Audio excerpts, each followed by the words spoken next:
Assalamualaikum warahmatullahi wabarakatuh. Segala puji bagi Allah Subhanahu wa Ta'ala, Rabb semesta alam, Zat yang maha pengasih lagi maha penyayang, yang menggenggam waktu dan musim, yang menghadirkan Ramadan sebagai taman rahmat bagi hati yang merindu.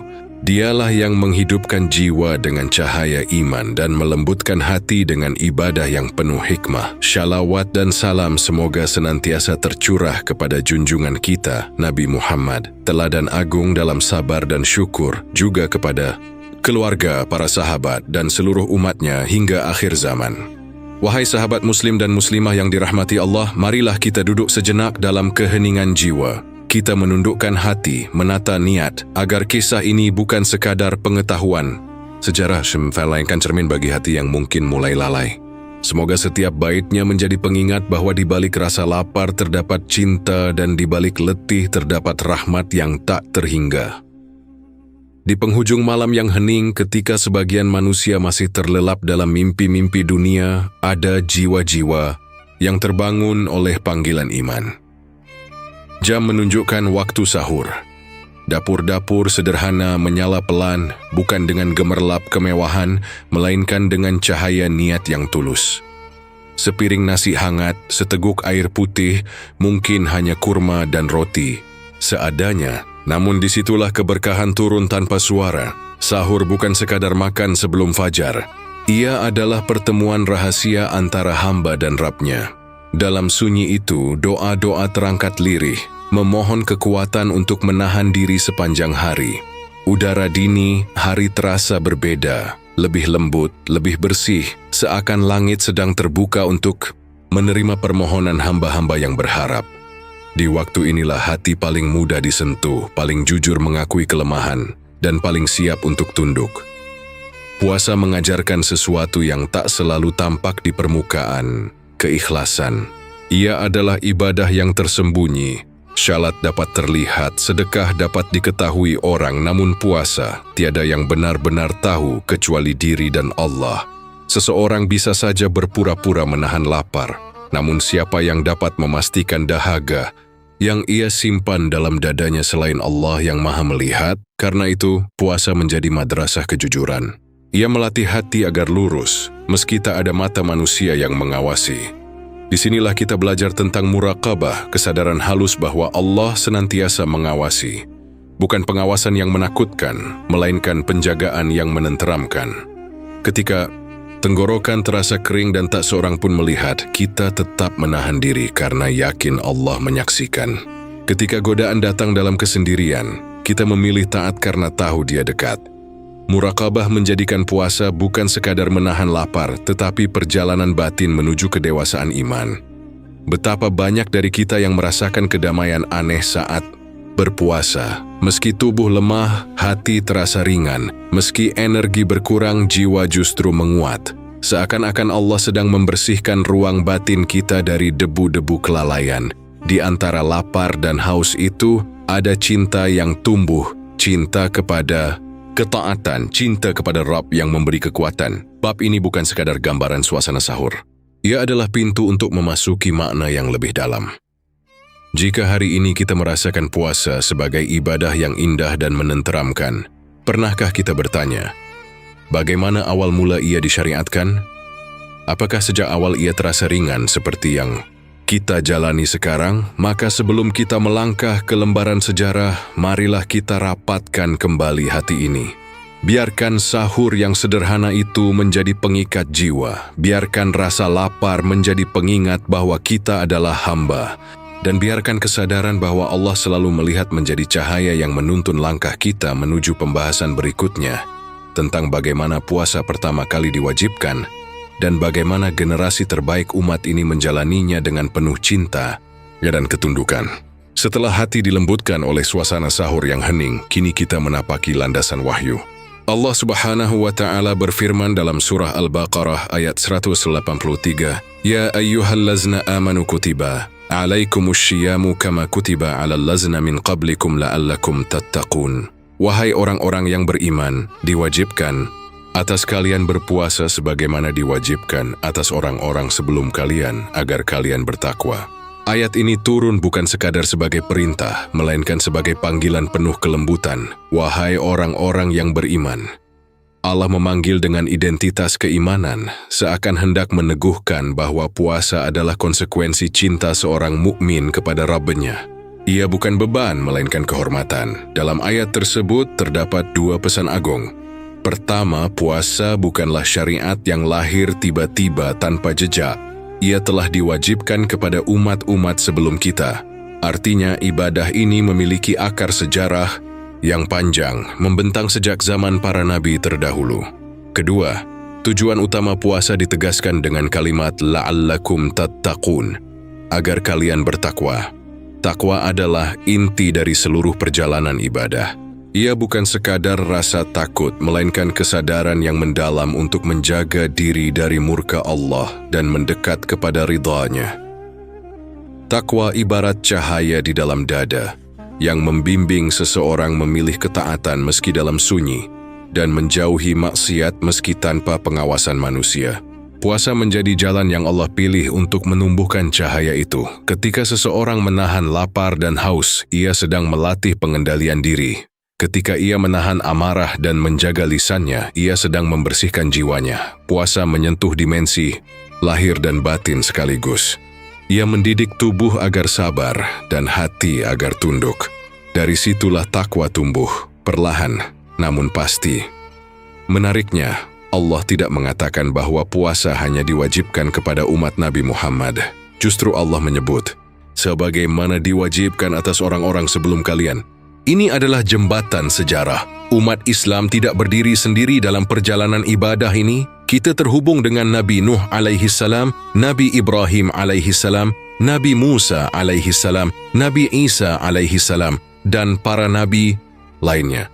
Mereka dan pengikutnya pun mengenal ibadah menahan diri sebagai bentuk penghambaan. Dengan demikian, puasa adalah ibadah lintas zaman, sebuah tradisi suci para nabi. Ia menjadi bukti bahwa kebutuhan manusia untuk membersihkan jiwa dan mendekat kepada Allah adalah kebutuhan yang universal. Zaman boleh berubah, peradaban boleh berganti, namun ruh puasa tetap sama. Menundukkan hawa nafsu agar hati lebih dekat kepada Sang Pencipta. Disinilah kita merasakan keluasan perspektif sejarah. Saat kita berpuasa di bulan Ramadan, sesungguhnya kita sedang melanjutkan jejak panjang para nabi dan orang-orang saleh terdahulu. Lapar yang kita rasakan bukanlah pengalaman baru dalam sejarah iman. Ia adalah gema dari perjalanan panjang umat manusia menuju takwa. Namun, jika puasa telah ada sejak dahulu, bagaimana bentuknya pada umat-umat sebelum kita? Apakah tata caranya sama? Apakah durasinya serupa? Pertanyaan ini membawa kita untuk menelusuri lebih jauh ragam puasa di zaman para nabi, agar semakin jelas bahwa di balik perbedaan bentuk, ruh penghambaan tetap satu, tunduk kepada Allah dengan penuh cinta dan ketaatan.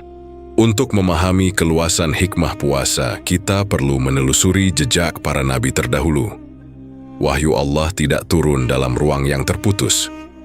Ia mengalir dari satu generasi kenabian ke generasi berikutnya, membawa pesan yang sama dalam ruh, meski berbeda dalam rincian hukum. Dengan melihat contoh konkret dari sejarah, hati kita semakin yakin bahwa puasa adalah warisan suci para kekasih Allah. Di antara bentuk puasa yang paling masyhur adalah puasa Nabi Daud alaihi salam. Dalam hadis yang diriwayatkan oleh Muhammad, beliau menyebut bahwa puasa yang paling dicintai Allah adalah puasa Daud, sehari berpuasa dan sehari berbuka.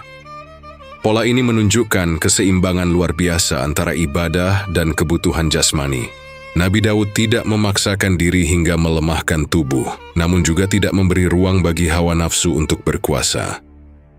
Puasanya adalah simbol kedisiplinan dan konsistensi dalam penghambaan. Beranjak kepada Bani Israel, kita menemukan bahwa puasa juga menjadi bagian dari syariat mereka. Dalam beberapa riwayat tafsir disebutkan bahwa mereka memiliki hari-hari tertentu untuk berpuasa, dan ada pula masa di mana jenis makanan tertentu diharamkan sebagai bentuk pengekangan diri. Puasa dalam tradisi mereka kadang disertai penyesalan dan permohonan ampun atas dosa-dosa kolektif. Ia menjadi sarana taubat dan perenungan mendalam. Walau rincian hukumnya berbeda, esensinya tetap sama.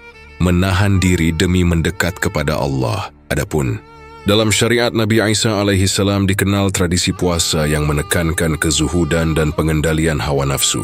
Pengikutnya terbiasa mengurangi makan dan minum sebagai bentuk latihan spiritual. Puasa dipandang sebagai jalan untuk membersihkan hati dari kecintaan berlebihan terhadap dunia. Ia menjadi simbol kerendahan diri dan ketergantungan penuh kepada Allah. Sekali lagi, bentuknya mungkin tidak identik dengan puasa Ramadan, tetapi ruhnya tetap satu, tunduk dan berharap kepada Rabb semesta alam. Dari berbagai contoh ini, kita melihat bahwa perbedaan tata cara tidak menghapus kesatuan tujuan. Ada yang berpuasa selang-seling seperti Nabi Dawud, ada yang berpuasa pada hari-hari tertentu, ada pula yang menahan diri dengan cara yang lebih asketik. Namun semuanya bertemu pada satu titik, menjadikan hawa nafsu sebagai sesuatu yang dikendalikan, bukan pengendali. Puasa adalah latihan kebebasan sejati, bebas dari dominasi syahwat dan kecenderungan duniawi. Inilah kesinambungan wahyu. Setiap nabi membawa syariat sesuai dengan kondisi umatnya, tetapi semua mengarah pada pembentukan takwa. Puasa menjadi benang merah yang menghubungkan generasi demi generasi dalam satu barisan penghambaan. Ia adalah bahasa universal para nabi. Meski dialek hukumnya berbeda-beda, ketika kita menyadari hal ini, puasa Ramadan yang kita jalani terasa lebih agung. Ia bukan sekadar kewajiban tahunan, melainkan bagian dari mata rantai panjang sejarah kenabian. Kita berdiri di atas jejak orang-orang pilihan yang telah lebih dahulu menapaki jalan ini dengan kesabaran dan ketundukan. Namun, setelah melihat ragam puasa pada umat-umat terdahulu, timbul pertanyaan yang menggetarkan. Bagaimana puasa pertama kali diwajibkan kepada umat Nabi Muhammad? Apakah langsung seperti yang kita kenal hari ini ataukah melalui tahapan yang syarat ujian? Pertanyaan ini mengantar kita memasuki fase berikutnya dalam perjalanan sejarah syariat yang penuh hikmah. Setelah menelusuri jejak puasa para nabi terdahulu, kini kita memasuki inti sejarah puasa Ramadan dalam Islam. Momentum itu terjadi pada tahun kedua Hijriah, sebuah tahun yang syarat peristiwa besar dalam perjalanan umat. Di tahun inilah Allah Subhanahu wa Ta'ala menurunkan kewajiban puasa Ramadan kepada kaum muslimin di bawah bimbingan langsung Rasulullah Muhammad. Tahun kedua Hijriah bukanlah masa yang tenang tanpa ujian. Kaum muhajirin baru saja meninggalkan kampung halaman mereka di Makkah, meninggalkan harta, keluarga, dan kenangan demi menjaga iman. Di Madinah mereka membangun kehidupan dari awal. Kaum Ansyar menyambut dengan kelapangan dada, berbagi rumah dan harta dengan penuh keikhlasan. Namun tetap saja kehidupan belum mapan. Ancaman dari Quraisy masih membayangi, dan peperangan pertama dalam Islam, Perang Badar, juga terjadi pada tahun yang sama. Dalam suasana seperti itulah perintah puasa turun. Ia tidak datang kepada umat yang hidup dalam kelapangan berlimpah, melainkan kepada masyarakat yang sedang ditempa oleh perjuangan dan pengorbanan. Puasa bukan sekadar ibadah individual, tetapi juga pembentuk karakter kolektif umat yang tengah bertumbuh. Ketika ayat kewajiban puasa diturunkan, kaum muhajirin dan ansyar menerimanya dengan ketundukan. Tidak tercatat adanya penolakan atau perdebatan panjang. Bagi mereka, setiap perintah Allah adalah kemuliaan. Mereka telah membuktikan ketaatan dalam hijrah, dalam berbagi, dalam menghadapi ancaman musuh. Maka puasa pun disambut sebagai bagian dari perjalanan iman. Bayangkan suasana Madinah saat itu. Masjid Nabawi masih sederhana, beratapkan pelepah kurma. Rumah-rumah dibangun dari tanah liat. Kehidupan berjalan apa adanya. Namun di tengah kesederhanaan itu, wahyu turun membawa cahaya hukum yang agung. Puasa Ramadan menjadi salah satu tonggak penting pembentukan umat Islam sebagai komunitas yang berdisiplin dan bertakwa. Puasa melatih mereka untuk bersabar dalam lapar, sebagaimana mereka bersabar dalam hijrah.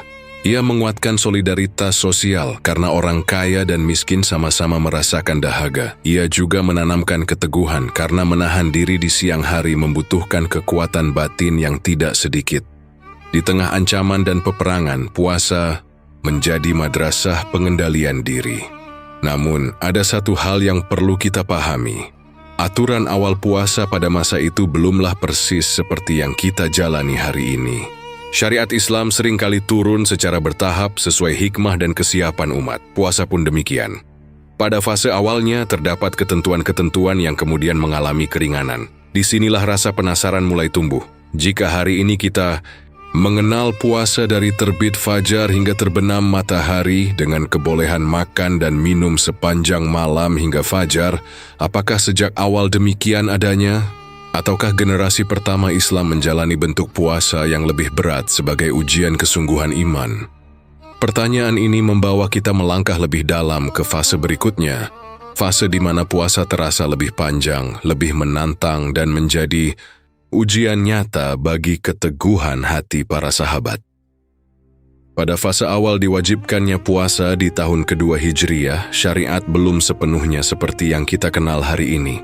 Di balik keindahan perintah itu terdapat ujian yang menggetarkan jiwa.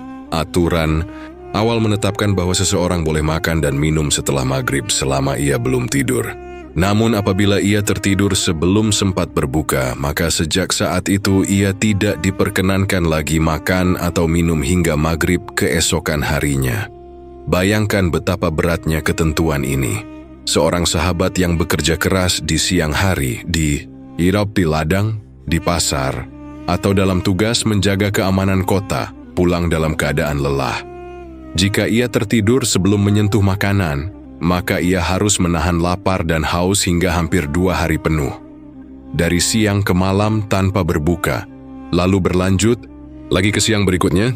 Inilah yang membuat puasa kala itu terasa seperti 24 jam atau bahkan lebih. Aturan ini bukanlah bentuk kesulitan tanpa hikmah. Ia adalah fase pembinaan.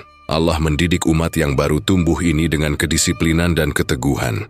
Namun tetap saja dari sisi manusiawi, ujian itu sangat berat. Lapar yang berkepanjangan melemahkan tubuh, haus yang tertahan mengeringkan tenggorokan, dan pekerjaan tetap harus dijalankan seperti biasa. Dalam riwayat disebutkan kisah seorang sahabat dari kalangan Ansyar yang bekerja di kebunnya sepanjang hari. Ketika tiba waktu berbuka, ia pulang dengan tubuh letih. Sambil menunggu makanan disiapkan, ia tertidur karena kelelahan. Saat terbangun, waktu berbuka telah berlalu menurut ketentuan saat itu. Maka ia tidak lagi diperkenankan makan hingga maghrib.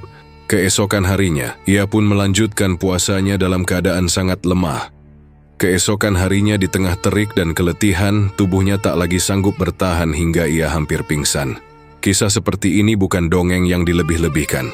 Ia adalah cermin betapa beratnya fase awal syariat. Namun yang lebih menggetarkan bukanlah beratnya aturan itu, melainkan sikap para sahabat dalam menghadapinya. Tidak terdengar keluhan yang meluap, tidak tercatat protes yang mengguncang. Mereka menjalani ketentuan tersebut dengan kesabaran dan ketaatan, karena keyakinan mereka kepada Allah dan Rasul-Nya lebih kuat daripada rasa lapar itu sendiri. Lapar menjadi saksi cinta mereka, haus menjadi bukti kesetiaan mereka. Mereka memahami bahwa setiap perintah Allah mengandung hikmah meski belum sepenuhnya tampak. Dalam keletihan mereka bersandar kepada doa. Dalam kelemahan mereka menggantungkan diri kepada pertolongan Allah. Hati mereka terikat kepada wahyu, bukan kepada kenyamanan. Disinilah rasa haru itu tumbuh dalam dada kita. Betapa sering kita mengeluh hanya karena menahan lapar dari fajar hingga maghrib, padahal Allah telah memberikan kemudahan di malam hari. Sementara generasi pertama umat ini pernah merasakan puasa yang jauh lebih berat namun tetap teguh tanpa keluhan yang sia-sia. Fase ini adalah puncak konflik dalam perjalanan sejarah puasa. Ia memperlihatkan bahwa syariat tidak selalu datang dalam bentuk yang langsung ringan, melainkan melalui tahapan yang menguji kesungguhan iman. Namun ujian bukanlah akhir dari kisah. Setiap kesabaran akan disambut oleh rahmat. Maka timbul pertanyaan yang menenangkan sekaligus menggugah. Bagaimana sikap para sahabat menghadapi ujian tersebut? Dan bagaimana Allah menjawab keteguhan mereka? Jawabannya akan membuka lembaran berikutnya tentang turunnya keringanan sebagai bukti kasih sayang Allah kepada hamba-hambanya yang taat. Di tengah beratnya aturan awal puasa, tampaklah kilau keteladanan generasi terbaik umat ini. Mereka adalah para sahabat Rasulullah, generasi yang dibina langsung oleh Muhammad dengan cahaya wahyu dan kelembutan akhlak. Ujian yang terasa panjang itu tidak menjadikan mereka goyah, justru semakin menampakkan kemurnian iman di dalam dada mereka. kesabaran mereka bukan sekadar menahan lapar dan haus, tetapi menahan diri dari keluh kesah yang berlebihan. Tubuh boleh melemah, namun hati tetap teguh. Mereka memahami bahwa setiap perintah Allah adalah bentuk kemuliaan, meskipun terasa berat bagi jasad. Bagi mereka, ketaatan bukanlah pilihan yang ditimbang dengan untung dan rugi duniawi, melainkan jawaban spontan atas panggilan iman. Tidak tercatat adanya protes yang mengguncang majelis Nabi. Tidak terdengar suara keberatan yang membelah persaudaraan. Yang ada hanyalah doa-doa lirih di sepertiga malam, permohonan agar Allah menguatkan langkah dan meneguhkan hati. Mereka bertawakal dengan sebenar-benarnya tawakal. Jika rasa lelah menghampiri, mereka sandarkan kepada Allah. Jika tubuh terasa goyah, mereka yakinkan diri bahwa pahala di sisi Allah jauh lebih agung daripada kenyamanan sesaat. Inilah buah dari tarbiyah kenabian. Rasulullah tidak hanya menyampaikan hukum, tetapi membentuk jiwa yang siap menerima hukum itu. Para sahabat telah belajar bahwa cinta kepada Allah dan Rasul-Nya bukanlah sekadar ucapan di lisan. Ia harus dibuktikan dalam ketaatan, bahkan ketika perintah itu menguji batas kesanggupan diri. Puasa menjadi medan pembuktian cinta tersebut. Bagi mereka, menahan diri dari makan dan minum bukan sekadar ritual fisik. Ia adalah deklarasi kesetiaan. Ketika rasa lapar memuncak dan haus mengeringkan tenggorokan, mereka teringat bahwa Allah melihat kesabaran itu. Dan ketika mereka mengingat Rasulullah yang juga menjalani puasa yang sama, hati mereka semakin kuat. Cinta menumbuhkan daya tahan, keyakinan melahirkan ketenangan. Keteguhan ini bukan tanpa air mata, ia bukan pula tanpa rasa lemah, namun yang membedakan mereka adalah cara memaknai ujian. Mereka memandangnya sebagai kesempatan mendekat, bukan sebagai alasan menjauh. Mereka tidak berkata, "Mengapa aturan ini begitu berat?" melainkan berkata dalam hati, "Bagaimana agar kami mampu menjalankannya dengan sebaik-baiknya?" Disinilah kita belajar bahwa kesabaran sejati bukanlah ketiadaan rasa sakit, tetapi kemampuan menjaga adab di hadapan Allah saat rasa sakit itu hadir. Ketaatan bukanlah perkara mudah, namun ia melahirkan kemuliaan. Puasa dalam fase berat itu menempa jiwa-jiwa yang kelak akan memimpin peradaban dengan cahaya iman. Dan Allah, Zat yang Maha mengetahui kelemahan hambanya, tidak membiarkan kesabaran itu berlalu tanpa balasan. Setiap air mata yang tertahan, setiap kelaparan yang disabarkan, setiap doa yang dipanjatkan dalam sunyi, semuanya tercatat dalam rahmat-Nya. Maka setelah keteguhan itu nyata, setelah kesabaran itu teruji, tibalah saat di mana Allah menurunkan jawabannya. Rahmat pun turun, membawa keringanan yang menyejukkan hati. Disitulah terlihat bahwa kesabaran bukanlah akhir dari cerita, melainkan pintu menuju kemudahan yang Allah siapkan bagi hamba-hambanya yang setia. Setelah fase ujian yang berat itu, Allah Subhanahu wa Ta'ala menurunkan rahmat-Nya dengan cara yang begitu menenangkan hati. Turunlah ayat dalam surah Al-Baqarah yang menjelaskan bahwa pada malam hari bulan Ramadan, kaum muslimin dibolehkan makan, minum, dan berhubungan suami istri hingga terbit fajar. Firman-Nya menegaskan, makan dan minumlah hingga jelas bagi kalian benang putih dari benang hitam, yaitu fajar. Ayat ini menjadi titik perubahan hukum yang agung. Ia bukan sekadar revisi aturan, melainkan pancaran kasih sayang Allah kepada hamba-hambanya. Setelah melihat keteguhan para sahabat dalam menaati perintah, Allah memberikan keringanan yang memudahkan mereka menjalani ibadah tanpa beban yang melampaui batas kemampuan. Disinilah kita memahami makna rukhsah dalam Islam. Rukhsah adalah keringanan yang Allah berikan sebagai bentuk rahmat, bukan sebagai tanda kelemahan syariat.